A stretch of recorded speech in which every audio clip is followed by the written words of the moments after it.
হায়রে, প্রবাস শব্দটা একটা কঠিন নাম।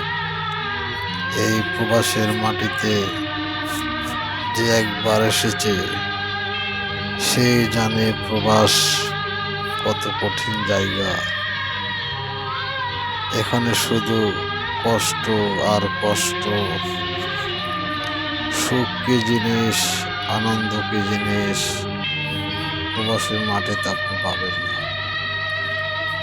ঠিক আছে, আপনি প্রবাসে এসে টাকা কামাই করবেন, পরিবারকে ভালো রাখবেন, পরিবারের লোকজন ভালোভাবে চলবে, এটাই একটা স্বপ্ন শুধু প্রবাসীদের চোখে।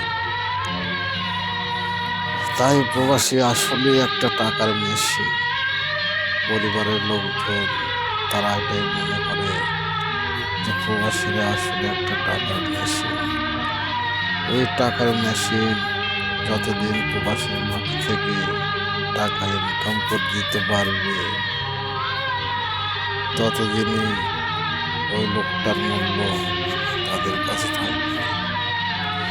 যখন থেকে ওই টাকার মেশিনটা অচল হয়ে পড়ে যাবে তখন থেকে তার মূল্য আর থাকবে না।